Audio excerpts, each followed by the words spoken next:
그 차이를 이해하는 데 지금까지 토론이 많은 도움이 됐으리라고 믿습니다. 다음은 후보자가 1대1 토론 순서입니다. 토론할 정당은 미리 정해진 토론 형식에 따라 추첨으로 배정이 됐고 주제는 각 당의 의견을 토대로 선정됐습니다. 먼저 민주노동당과 자민련이 토론하겠습니다. 발언 시간은 각 1분입니다. 주제는 대통령과 국회 간의 극한 대립 해소 방안입니다. 민주노동당의 노회찬 후보 질문해 주시기 바랍니다. 네, 대통령과 국회 간의 극한 대립의 주제와 관련해서 극한 대립도 있고 또 극한적으로 대립하지 않는 그런 두 측면이 있는 것 같습니다. 참으로 이제 우리가 관심을 갖는 부분은 서로 이렇게 정쟁을 할 때는 극한 대립을 합니다. 3월 10일 탄핵 사태가 대표적인 예입니다. 그런데 우리 국민들의 실생활과 직접 연관된 문제들을 처리할 때, 예컨대 이라크 파병을 결정할 때 또는 한칠 내의 협정을 맺을 때, 그 다음에 이 신용카드 남발 정책을 갖다가 추진할 때, 이럴 때는 각 당들이 서로 싸우지 않고 아주 잘 합의를 합니다. 이것은 민주당에서 열린우리당 분당될 때도 보면은 민주당은 이념과 정책에 대해서 전혀 이유가 없다 이렇게 얘기를 하면서도 서로 같이 당을 할 수 없는 그러한 사회가 되어버렸습니다. 따라서 이런 문제들 이념과 정책에 대해서는 서로 동의하면서도 당위당에서는 서로 극한적으로 대립하는 현상에 대해서 어떻게 생각하시는지 질문을 드리고 싶습니다. 필연적으로 대통령 중심제 하에서는 대통령과 국회 간의 대립이 갈등이 하나 맹점으로 작용하고 있습니다. 왜냐하면 서로 각각의 국민의 대표기관이라는 성격 때문입니다. 그래서 우리나라 같이 양당제나 그 다음에 정당의 민주화가 되지 않는 이러한 대통령 중심제는 더욱 그렇습니다. 그래서 저희 당은 바로 이 점을 해소하기 위해서 대통령 중심제를 내각 책임제로 바꾸자. 이걸 저희 주장하고 있는 것입니다. 그런데 지금 노무현 대통령이 탄핵까지 간 것도 어떻게 보면 잘못된 그 대통령 중심제에서 비롯되어 있다고 저희들은 확신하고 있습니다. 노무현 대통령이 만일 대화와 타협으로 국회와 서로 대화를 했더라면 이런 불행한 사태까지는 없었을 것이라고 봅니다. 그래서 내각 책임제로 바꾸는 것만이 이 문제를 해소하는 방안이라고 저희들은 생각합니다. 네, 내각 책임제도 대단히 좋은 제도라고 생각을 합니다. 그런데 내각 책임제를 실시하기 위해서 또 그 장점이 빛을 발하기 위해서는 여러 가지 그 사회적 시스템, 정치적 인프라가 먼저 구비되어야 하는데 현재 우리나라 정당들처럼 대개의 정당이 이런 지역적 기반을 갖고 있는 지역주의 정당 하에서 내각제가 실현될 경우에 지역 패권 정치가 장기적으로 공고화되는 그런 문제가 있을 수 있다고 생각됩니다. 따라서 이러한 지역주의 정치 체제를 갖다가 극복하기 위해서도 정책 이념별로 정당들이 이제 재편되는 것이 필요한데 그렇게 본다면은 지금 이 충청도, 호남, 이 영남 쪽을 갖다가 기반으로 하고 있는 정당들 이런 정당들이 하나로 만약 통합된다면 지역주의는 없어지지 않겠는가 이런 생각도 사실 해봅니다. 헌법 제3조는 한반도와 그 부속도서가 우리 영토가 아니라 1번, 2번, 3번 지역과 그 부속도서가 우리 영토다 이렇게 바뀔 정도거든요. 작년에는 이러한 각 지역주의 정당들이 하나로 통합해서 전국정당으로 가는데 동의하시는지 묻고 싶습니다. 그게 바로 지금 민주당에서 주장하는 것은 그 문제는 아까 말씀드린 같이 이제 이념적으로 우리나라도 보역 구도로 가면서 성공화 되지 않느냐 하는 보역 구도가 대결과 갈등이 아니라 서로 조화와 타협을 통해서 이념과 정책 정에서 국가 발전을, 경제 발전을 이뤄한다. 그런 건 동의합니다. 그러나 지금 민주당이 지적한 마치 지역 할거주의 이 문제도 내각 책임제를 구현을 하고 바로 중대선거구제를 실시하면 그런 지역적인 할거주의는 없어진다고 저는 보고 있고요.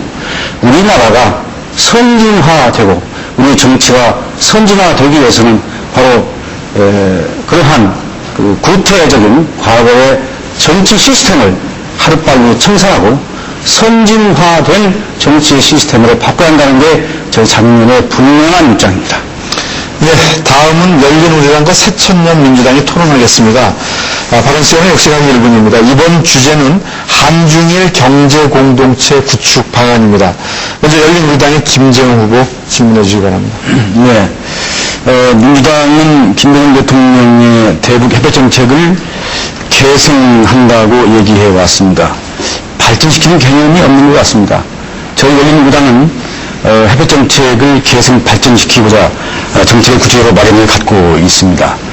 그냥 북한의 대한 정책이 아니고요, 대북 정책이 아니고요, 남북 관계를 동북아 시대의 신구상에 포함시켜서 북한과 함께 동북아 진출을 가는 것입니다.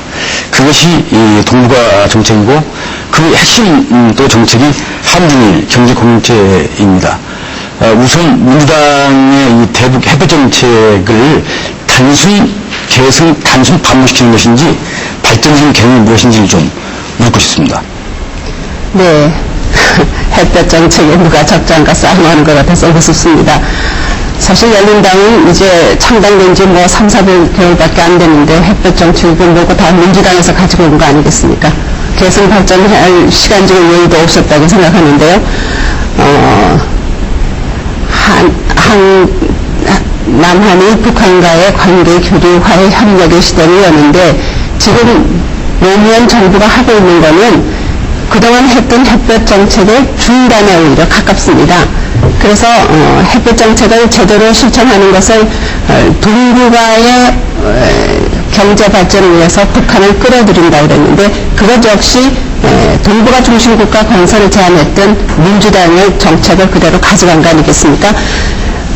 노무현 정권이 얘기하는 동북아 중심 국가가 물리 중심 국가가 아니라 정치적인 이념으로 오도돼서 중국과 일본의 무리를 빚었던 걸 기억하고 있습니다.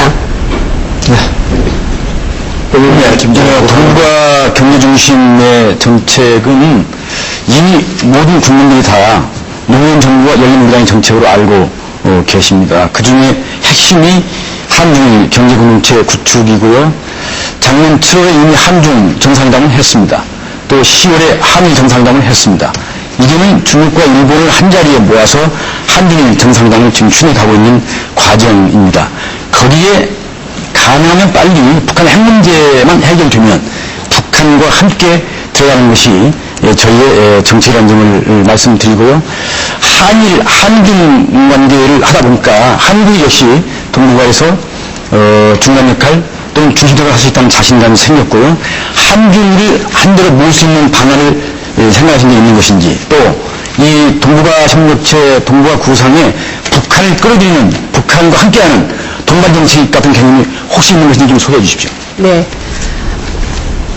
한중일뿐만 아니라 동북아 중심 개념을 조금 더 확대해서 민주당은 아태 평화 공영 프로젝트를 내걸고 있습니다.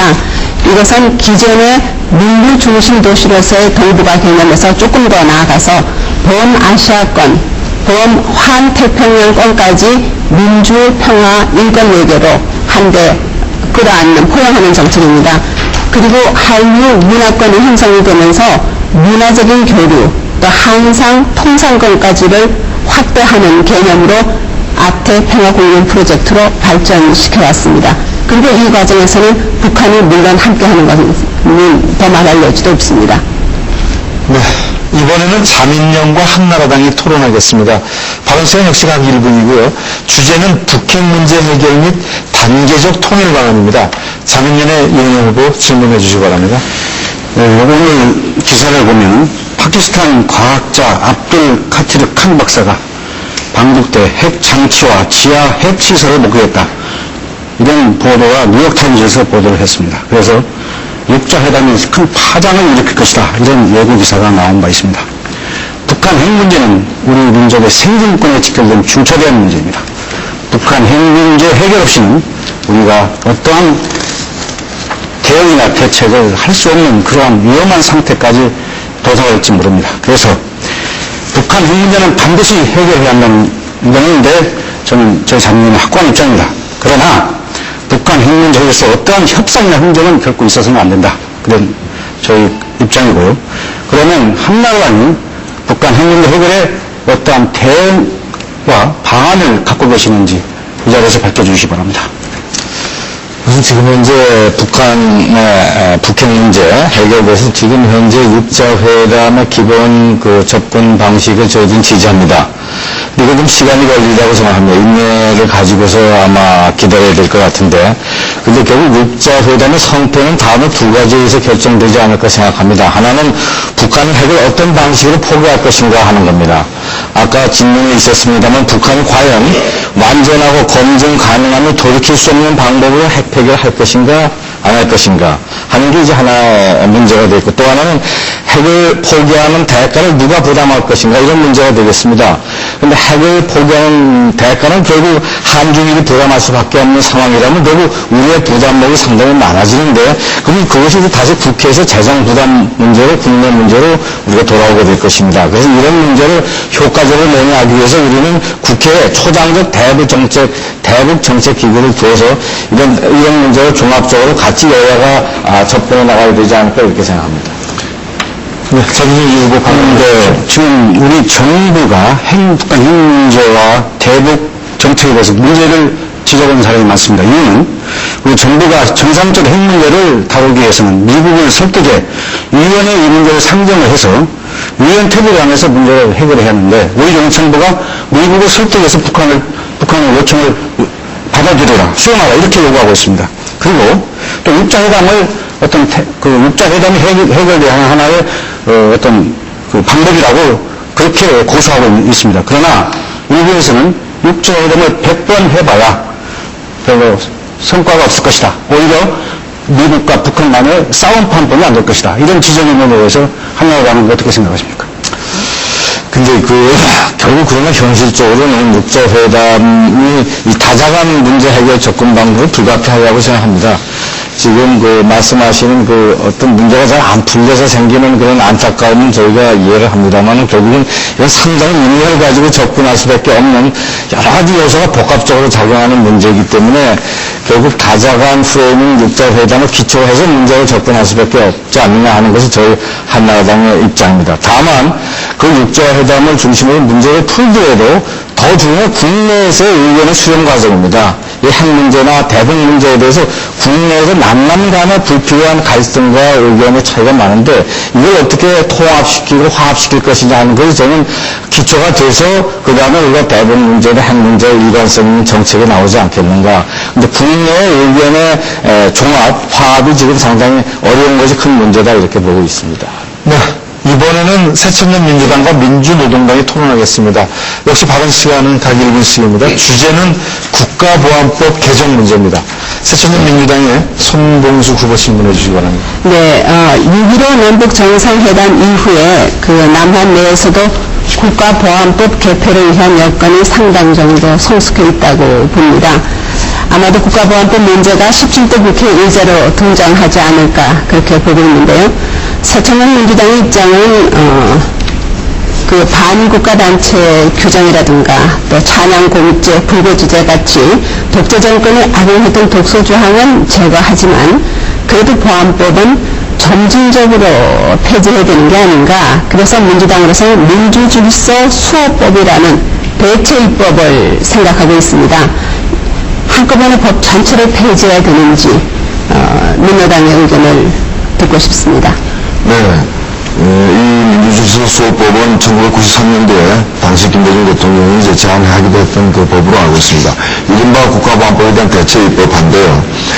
사실 말씀하신 바와 같이 반국가단체 개념을 없애고 그 다음에 이제 이재성의 처벌제 이런 걸 없앤다면은 국가보안법이 그 두 개만 없앤다 하더라도 남아있을 이유가 없습니다. 왜냐면 남는 문제는 예컨대 이 국가를 갖다가 이제 정복하기 위한 그런 이제 내란죄를 어떻게 할 것이냐, 내란 행위를, 그 다음에 이제 간첩 행위를 어떻게 할 것이냐 이런 게 맞는데, 이런 부분은 현재 우리나라의 형법에 잘 이렇게 규정이 되어 있습니다. 그래서 현재 형법 조항으로 충분히 가능하기 때문에 국가보안법은 차제에 다 없애야 된다.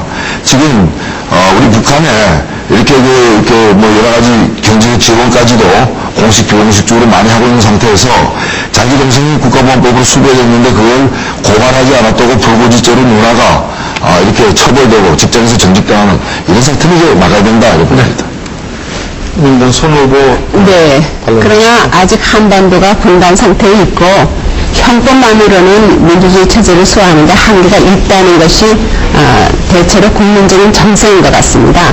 그런 측면에서 보면은 당분간 대체 입법을 통해서 국민적인 정서도 만족하면서 동시에 민주 체제를 수호하는 그 양측면을 다 해결할 수 있지 않을까. 특히 북한이 아주 계획하지 못한, 예측하지 못했던 행동을 자꾸 하고 있는 이런 시점에서 완전 폐지는 좀 무리라고 생각하는데요. 어떻게 생각하십니까?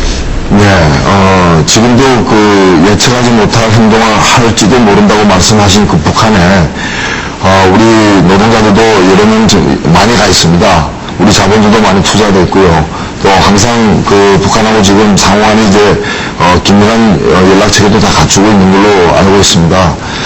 그러한 초보적인 신뢰조차 없다면은 어떻게 우리가 금강산에 우리 국민들을 보낼 수 있으며 또 남북교류를 지금처럼 할 수 있겠습니까? 신뢰를 더 먼저 갖는 것이 중요하다 보고요. 대체입법과 관련해서는 지금 말씀하신 그 민주질서 수호법 같은 경우에 1990년에 당시 평민당에서 최초로 제안한 바입니다. 그때 그 법안 내용을 보면은 대단히 이것이 포괄적으로 규정이 됐어요. 오히려 반국가단체 개념을 없앤 대신에 무슨 일을 할지도 모르는 아주 이제 포괄적인 위험이 다분한 그런 식으로 국가에 대한 적대 행위를 갖다가 처벌하는 그런 법률로 만들어져 있기 때문에 현재 말만 대체입법이라고 하지 마시고 그 내용을 우선 제시하는 게 중요하다. 그러나 네. 사실상 필요 없다 이렇게 봅니다. 네, 시간이 됐습니다. 이제 1대1 주제를 갖고 토론하는 마지막 순서인데 한나라당과 열린우리당이 토론하겠습니다. 발언시간 역시 각 1분이고요. 주제는 2.3 가족 납북자 및 북한 인권 문제입니다. 한나라당의 박세일 후보 질문해 주십시오. 김대중 대통령 계실 때 99년 3월로 기억합니다만은 비전향 장기수로 북한에 보내줄 용의가 있다고 밝히면서 그 대가로 북한에 억류 중인 우리 국군 포로와 납북 인사들을 송환토록 하겠다는 약속을 한 적이 있습니다. 그래서 2000년 8월 비전향 장기수 63명을 평양으로 보냈는데 아직 국군 포로는 정식으로 송환받은 건수가 없습니다. 그리고 지금 새 노무현 대통령 들어서서도 이 문제가 아직 풀려지고 있지 않은데 열린우리당이 이제 김대중 대통령이 대북 정책을 계승 발전하겠다고 밝히셨는데 그렇다면 국군 포로 송환 문제, 이산가족 문제를 어떻게 해결할 계획이신지 하는 걸 좀 듣고 싶습니다. 네. 국군 포로에 대해서 가장 큰 난점은 실질적으로 책임지고 남대화를 해봤고 협상을 해본 정부 여당의 얘기는 이런 것이죠. 북한이 국군 포로의 존재 자체를 인정하지 않는 것입니다. 협상의 실질적인 문제입니다. 그래서 북한을 설득하는 게 중요합니다. 그래서 국군 포로는 북한이 잘 배우지 않는 개념을 쓰기보다는 일반적인 이산가족의 개념으로 우선 실질적으로 돌아올 수 있도록 하는 정책을 쓰는 게 필요하다고 생각이 되고요. 납북자 문제도 마찬가지입니다. 일단 강제로 끌어가는 건 확실히 보이지만 그러나 가서 또 자유에 따라서 북한 공민이 됐다고 주장하는 것이거든요. 우리가 일단 또 직접 만나서 자유사 여부를 확인해야 됩니다. 그러나 이미 오랫동안 계속 거기 가서 가족을 거느리고 있고 살고 있습니다. 그런 만점이 있기 때문에 현실적으로 실질적으로 도움이 되는 방향으로 정책을 피할 거라고 생각이 됩니다. 네, 한나라당 후보 발언해 주십시오. 민주주의적 가치화적 기본이 인권이라고 우리가 볼 수가 있습니다. 그런데 지금 여러 나라에서 유엔에서 대북 인권 결의안 표결을 하려고 그러는데 우리 정부가 지금 참여하지 않기로 하는 것 같습니다. 우리가 이제 민주주의의 기본 원칙을 지키는 건 대단히 중요한 문제인데 특히 북한의 인권 문제를 어떤 원칙에서 접근하려고 계시는지 하는 걸 좀 여쭤보고 싶습니다. 특히 이제 우리 동포의 인권 문제에 관심을 우리가 안 가지면 어느 나라에서 갖겠습니까? 그래서 북한의 인권 문제에 대해서 어떤 식으로 이 문제를 해결할 계획이신지 하는 걸 좀 듣고 싶습니다. 보편적인 인권의 개념에 대해서 한 가지만 생각하는 경향이 있어요.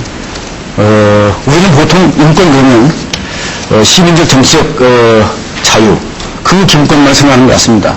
그러나 그보다 더 중요한 것은 사회경제적 먹고 입을 잘 권리 생명권적 기본권이 있는 것이죠. 유엔에서도 인권 그러면 바로 아까 말씀드린 시민적 정치적 권리에 관한 BDR이 있고 사회경제적 생명권적 인권에 관한 ADR이 있는 것입니다. 북한에 대한 인권 얘기하면서 항상 시민적 정치적 자유만 얘기하고 생명권적 자유, 생명권의 권리는 얘기 안 하거든요. 인류적 권리가 더 중요하다고 생각이 됩니다. 지금 우리의 대북 인권 정책을 하는 것은 동서관계를 참고하는 것입니다. 서독이 동독에 대해서 인권 문제로 이렇게 지적하거나 따지지 않았거든요. 국제사회가 지적하게 하고 국제사회가 지적하면 곤란해진 동독에 대해서 인권 문제 개선을 우리가 도와줄게 하고 인권 탄압 정책을 사온 것입니다. 그런 동독의 예를 우리가 참고를 해야 된다고 생각합니다. 주제를 갖고 1대1 지정 토론을 했습니다. 이번에는 후보자 간 1대1 자유 토론 시간입니다. 질문하신 후보는 각 답변할 정당을 선택할 수 있습니다. 물론 주제는 정치, 외교, 통일안보, 행정 분야를 벗어나서는 안 됩니다. 그리고 발언 시간은 각 1분입니다. 먼저 민주노동당부터 시작하겠습니다. 민주노동당의 노회찬 후보 어느 정당을 선택할지. 네, 열린민주당. 네, 열린민주당에 질문하시겠습니다. 네, 질문을 드리겠습니다. 최근의 그 여론조사에 따르면 이번 17대 총선에서 열린우리당이 그 제1당이 되는 건 거의 확실시되는 것 같습니다. 다만 과반수 정당이 되느냐 안 되느냐가 좀 남아있는 문제인 것 같고요.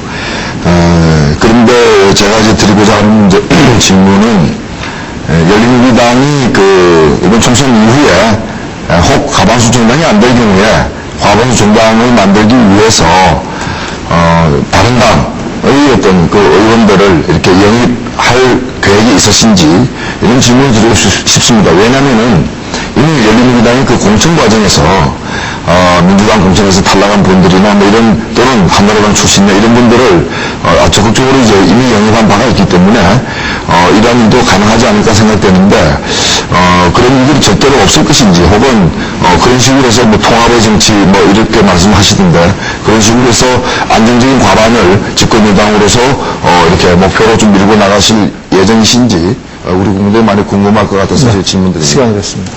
예, 우선 열린우리당이 지금 과반석 가까이 갈 수 있다는 말씀에 대해서는 역시 민주노동당도 군사 독재 정권의 후예들의 전형적 여론 조작과 공작적 수법에 속은 것 같습니다. 국민을 현혹시키고 있습니다. 지금 열린우리당은 많은 전문가들이 알고 있습니다만 한나라당과 열린우리당이 근접전을 벌이고 있다고 생각이 듭니다. 과반석은 어림이 없는 것 같습니다. 민주개혁의 위기가 왔습니다. 빨간불이 켜졌습니다. 설사 우리가 과반석을 못 얻는다 하더라도 공작적으로 다른 당의 당선자 의원을 끌어오지는 않을 것입니다.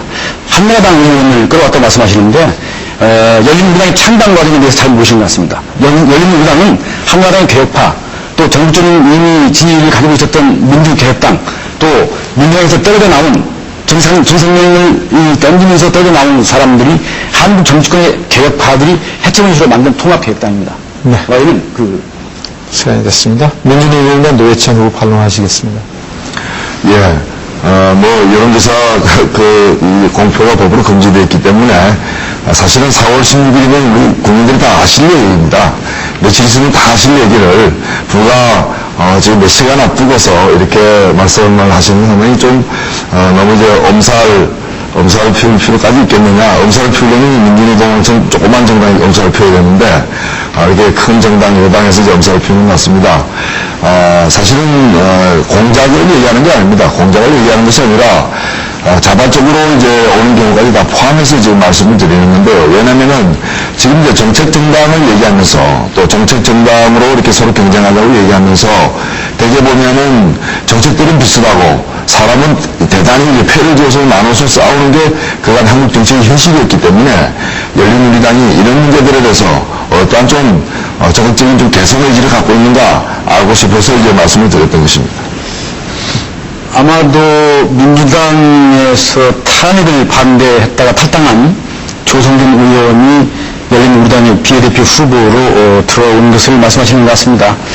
저희 열린우리당은 탄핵을 당 지도부가 당론을 결정하고 탄핵에 반대하면 출당 내지 다른 어떤 공천 과정에서 징계하겠다는 그런 강경 방침을 내세운 상황 속에서 어떤 의원 정치인이 소신을 가지고 탄핵에 반대하고 탈당하는 것에 대해서 역사적인 용기라고 아주 평가합니다. 그래서 그것은 뭐 본인이 원해서 오고 싶어서 오는 것도 아니고요. 여러 가지로 큰 정치 노선과 정치하게 맞아떨어졌기 때문에 탄핵이 그만큼 역사적인 큰 의미를 가졌기 때문에 우리 당내에서 공유화시켜서 추진한 것입니다. 본인도 물론 동의했고요. 뭐 그것을 우리가 끌어왔다고 생각하시면 잘못이고요. 탄핵에 대한 역사적 의미를 생각했을 때 그거는 당연한 일이라고 생각이 됩니다. 네. 이제는 열린우리당 김재웅 후보가 질문하실 차례인데요. 어느 정당에게 질문하시겠습니까? 네, 민주노동당 노회찬 후보에게 질문하겠습니다. 네.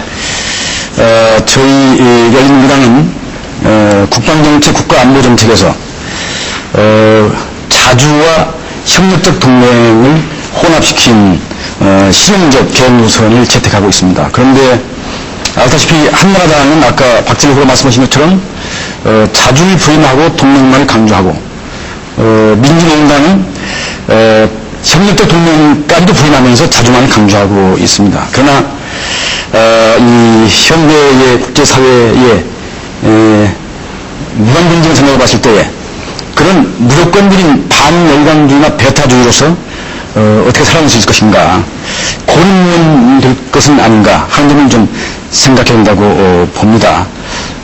저희는 아까 말씀드린 것처럼 어떻게 하면 자주를 지키면서 협력적 동맹을 활용할 것인가 하는데 정책을 맞추고 있습니다.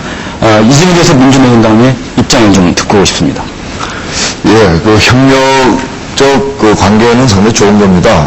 그 동의하고요. 근데 협력이라는 것은 대등한 관계 속에서 협력이 있을 수 있는 겁니다. 대등하지 않은 관계에서 협력이라는 건 있을 수 없습니다. 양반하고 하인하고 협력했다는 말이 있을 수 있겠습니까? 그건 있을 수 없는 겁니다. 백인 주인과 흑인 노예 사이에 뭐 협력해서 뭘 잘해본다는 말이 성립될 수 없는 것과 마찬가지입니다.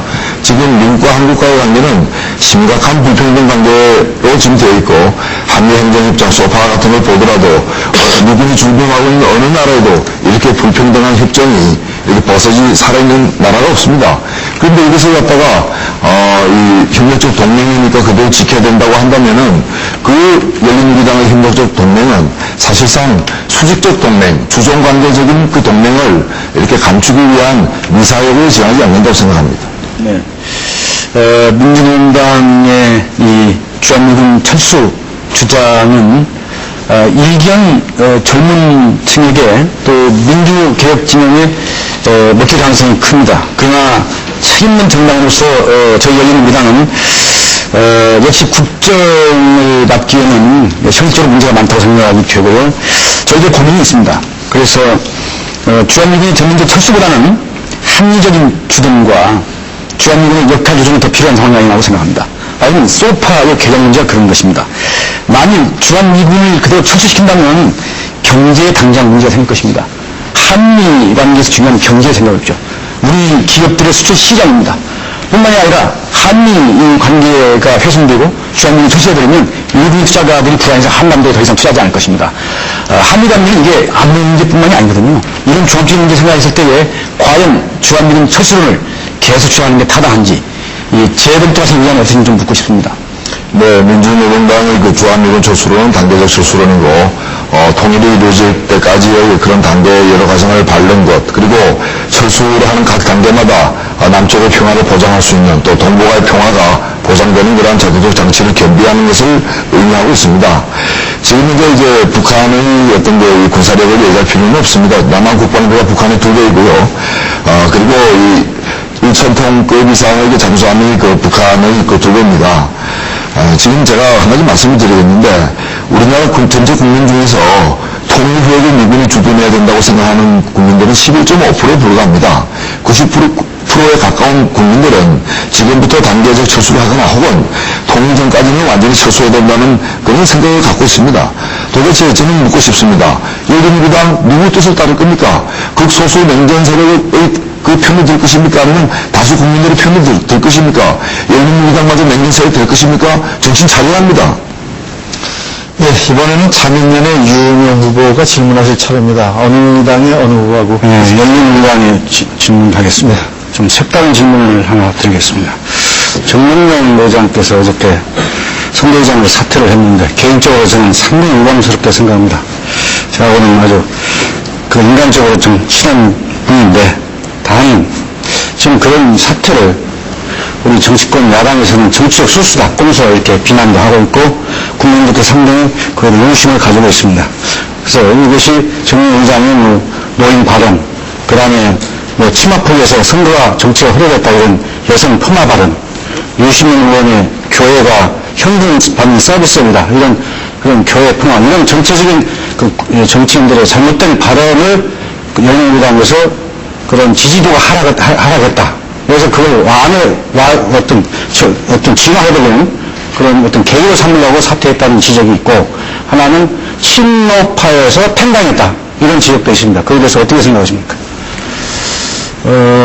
물론, 정치인의 행동에 대해서 정치적으로 해서 뭐 할 수 있을 것입니다. 그러나 그 진정성에 대해서는 너무 무시하는 것 같습니다.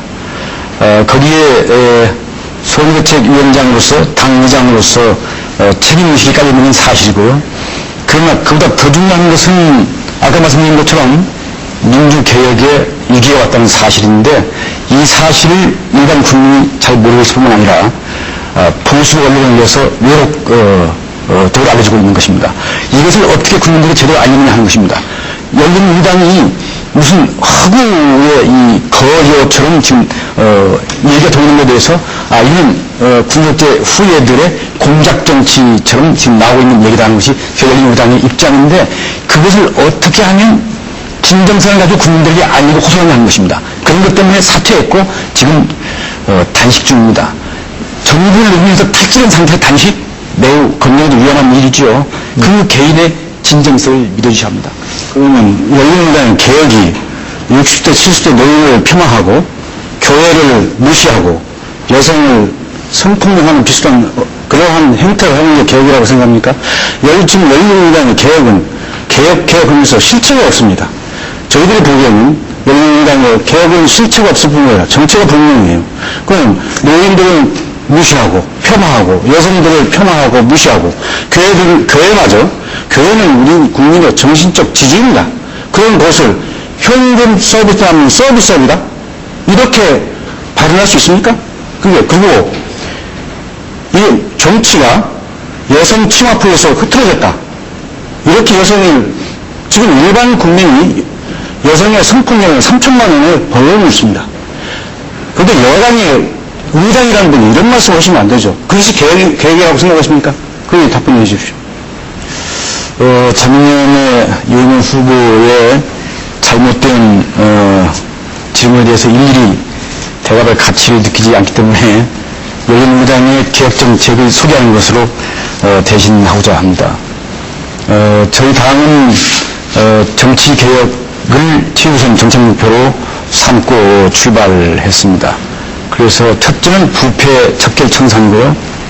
두 번째는 한국 정치사에서 군사 쿠데타 세력과 거기에 저항한 국민들을 살상 진압하고 등장한 내란 세력의 후예들을 더 이상 원내 다수 정파로 국민들이 선택하지 못하도록 하는 게 목표를 두고 있습니다. 작년에 그 전신 5.16 군사 쿠데타의 집단입니다. 그 후예이지요. 아마도 저희 열린우리당의 개혁정책에 가장 큰 반발을 느끼는 정당 중에 하나일 것입니다. 그러나 열린우리당이 원내에서 힘을 가지면 개혁입법 할 것입니다. 정치개혁을 최우선으로 삼겠습니다. 네, 이번에는 민주당의 손봉숙 후보 질문하실 차례입니다. 어느 정당, 어느 후보가 가시겠습니까? 네, 열린우리당에 질문하겠습니다. 네. 열린우리당은 창당한 지 3, 4개월밖에 안 되니까 업적이 없으니까 오로지 탄핵 하나로 물건을 해주면서 선거정국을 몰고 가고 있습니다. 그런데 여러 가지 보도에 따르면 열린우리당이 제1당이 될 것을 예측하고 있는데요. 그러나 열린우리당은 탄핵에 대해서 헌재 판결이 만약 열린우리당의 입장과 다를 경우에는 승복할 뜻이 없다는 의사를 비친 바가 있습니다. 저는 비례대표 김재홍 후보의 생각은 어떤지 다시 한번 열린우리당의 의사를 좀 물어보고 싶습니다. 네. 오늘 김문태 원내대표의 헌재에 관련한 답변에 대해서 많은 억측과 참 이상한 소문이 떠돌았는데 그것 때문에 재미도 많이 보였습니까? 김문태 대표의 뜻은 헌재 결정을 수용하지 않을 수도 있다는 얘기는 결코 아닙니다. 지금 우리나라의 어느 국민이 또 주요 정치 지도자인데 사법부의 판결, 헌재 결정에 대해서 승복하지 않을 수 있겠습니다. 그러나 그 전 단계의 탄핵 사유와 탄핵의 정당성을 얘기하는 것입니다. 헌재 결정 이전에 정치권이, 국회가 상식적으로 말이 안 되는 사유로 탄핵을 시켜놓고 대통령을 증명시켜놓고 대통령 실제로 만들어놓고 국가적인 위기를 지금 초래하고 있는 것인데 그것을 헌재 결정 이전에 해결하는 게 어떠냐 하는 의도에 발휘했던 것입니다. 네, 만약에 국회는 국민이 뽑은 대표로 구성되어 있습니다. 190명이 넘는 국회의원이 입법 절차에 따라서 통과시킨 탄핵을 쿠데타라고 말하는 것도 문제지만 이것을 당 대표 두 사람이 모여서 정치적으로 타결한다는 것도 문제라고 생각합니다. 제가 물어보고 싶은 것은 헌재 결정에 지금 기다리고 있는데 그 결정에 승복할 것인가를 물어보는 것이지 이것으로 재미를 보려는 것이 아니라 법을 무시하는 사람들이 국회의 절대 다수를 점하면 우리 국가가 어떻게 될 것인가 그 장래가 걱정되기 때문에 물어보는 것입니다. 탄핵 의결 과정이 그게 정당하지 않다는 게 탈법적으로 이루어졌다는 게 우리나라 최고의 법률가 단체인 대한변협의 입장이었습니다. 많은 헌법자들의 공론이었습니다. 예를 들면 토론 절차가 없었죠. 그런 중요한 정치 사안에 대해서 찬반을 묻는 절차도 없었죠. 여야 이 원내 교섭단체들 간에 합의가 이루어지지 않으면 당연히 토론 절차가 있어야 되고 이의 없습니까? 물어보고 이의 없습니다 하면 방망이를 뚫게 하는데 그게 국회법에 다 규정이 되어 있는 것이죠. 그런 절차상 하자가 있다는 게 우리나라 법이 있는 법률가들의 의견이었고 그것을 아마 헌재가 심의할 것입니다. 탄핵이야말로 저는 민주당의 당연 당규에 민주화 세력의 정통을 잡고 있을 텐데 쿠데타 후의 세력과 손잡고 탄핵을 자행한 것에 대해서 민주당의 정체성을 의심하지 않을 수 없습니다. 네. 끝으로 한나라당 박세일 후보가 질문하실 차례입니다. 어느 정당하고 하시겠습니까? 민주노동당. 이제 언론 보도 보니까요, 우리 민주당 권영길 대표께서, 열린우리당이 과반수가 안 되면 민주당으로서는 참 곤란해질 것이다. 그런 우려를 했다는 기사를 보았어요. 그리고, 열린우리당이 과반수를 획득해야만 민주당이 독자 노선을 갈 수 있고 그렇지 못하면 결국 열린우리당과 정부를 지원해주는 행보를 할 수밖에 없기 때문에 그렇다라는 아마 말씀을 어디 하신 모양인데 그렇다면 앞으로 국회 이번에 이제 민주노동당이 많이 들어오실 것 같고 상당히 크게 약진하실 것 같은데 앞으로 국회에서 민주노동이 어떤 역할을 하실지 하는 것에 대해서 좀 여쭤보고 싶습니다. 네, 질문 주셔서 고맙습니다. 지금 인용하신 부분은 사실은 오보입니다. 실제 그 기사를 보더라도 권영길 대표에게 기자가 직접 들어서 쓴 것이 아니라 이 당시 그 지구당의 간부로부터 얘기를 들었다라고 하면서 쓴 겁니다. 그래서 저희들이 그 조사를 하고 다 확인을 했는데 전혀 그런 사실이 없다는 것을 이제 더 이상 말씀을 드리고 싶고요. 열린우리당이 녀석을 어떤 그거하고 민주노동당이 할 일이 연관되지는 않습니다. 연관되지는 않고요. 민주노동당은 우선 아까도 말씀드렸다시피 그간의 국회가 지난 50년 동안 너무 한쪽 방향으로 이렇게 굳어져서 활동을 해왔기 때문에 이제는 좀 21세기에 맞게 또 우리 국민들의 전체 구성에 맞게끔 그동안에 50년 동안 소외된 사람들의 목소리를 최대한 반영하고 또 많은 국민들이 요구하고 있는 바와 같은 탈권위적인 그러한 이제 민생에 봉사하는 국회가 되도록 하는데 최선을 다해서 노력을 할 예정입니다. 네. 그러면 이제 결국 국회 들어오셔서 평상시에 이제 주장하시는 뜻을 피려고 그러면은 아직 이제 다수당이 당분간 어려우실 테니까 딴 당하고 어떤 의미에서 정책연대를 많이 하셔야 되겠네요. 네, 그래서 사안별로 정책별로 여든 야든 주장을 같이 하는 쪽하고 같이 연대에 나가시는 노력을 많이 하시겠다. 그렇게 볼 수 있습니다. 네, 그렇습니다. 지금 만약 민주당이 이라크 파병 철회 동의안을 낸다면은 물론 민주노동에 더 문제를 내고 싶지만은요 뜻이 같기 때문에 그런 부분에서는 능히 같이 해야 된다 보고 또 한나라당이 국가보안법 철폐 동의안을 낸다면 민주노동당이 적극 지지를 할 것입니다. 또 열린우리당에서 독일식 정당민주 비례대표제 도입을 실시하자는 그런 안을 낸다면 거기에 대해서 민주노동과 동의를 할 것이고요. 자민련에서 비정규직을 갖다 완전히 철폐하자는 안을 내더라도 동의할 겁니다. 결국에 민주노동당은 정책에 의해서 움직이는 정당이고 정책에 의해서 연합할 수 있는 그런 당이라는 걸 이 자리를 통해서 다시 한번 말씀드리고 싶습니다. 네, 이제 후보들 간의 토론은 이것으로 모두 끝이 났습니다. 이제 각 당의 후보별로 마무리 발언할 수 있는 시간을 좀 드리겠습니다. 시간은 1분씩 드리겠습니다. 먼저 민주노동당의 노회찬 후보부터 마무리 발언해 주시기 바랍니다. 네, 국민 여러분, 이제 그야말로 하루 남았습니다. 하루 후에 이제 선거가 치러지게 되고 17대 국회가 이제 구성이 되게 됩니다. 이번 17대 국회는 어떠하든 열린우리당이 제1당 집권 여당으로서 제1당이 될 것 같습니다. 그렇다면은 정치가 제대로 잘 되려면은 야당이 바로 서야 됩니다. 우리가 16대 국회 4년과 같은 국회를 보내지 않기 위해서 또 지난 1년과 같은 그 세월을 경험하지 않기 위해서는 야당이 달라져야 됩니다. 여당보다 덜 계획적이고 여당보다 더 부패한 이런 야당으로서는 여당의 계획을 촉구할 수가 없습니다. 여당에게 채찍질을 가할 수도 없습니다. 그런 능력과 자격과 명분이 없기 때문에 여당입니다. 그래서 이제 가장 깨끗한 당, 그리고 여당보다, 열린우리당보다 더 깨끗하고 더 계획적인 정당, 민주노동당을 야당 세력 교체를 통해서 진보야당으로, 제1야당으로 만들어 주십시오. 1번과 2번이 망친 나라, 기호 12번 민주노동당이 살리겠습니다. 감사합니다. 네, 열린우리당 김재웅 후보 마무리 연설해 주십시오. 존경하는 국민 여러분, 민주개혁의 위기가 왔습니다. 탄핵 세력, 사태기 부패 세력이 과거 휘족 군사독재 향수와 지역주의 망명을 얻고 또다시 국회를 넘보고 있습니다. 특히 민주개혁과 평화 번영을 갈구하는 유권자 여러분들은 오늘의 위기 상황을 직시하셔야 됩니다.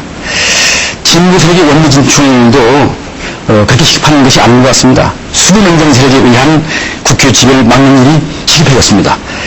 민주세력을 갈구하는 유권자 여러분, 부디 수구 맹정 세력을 책임지고 막아야 할 열린우리당에 힘을 모아주셔야 합니다. 이번만은 기호 3번을 찍어주십시오.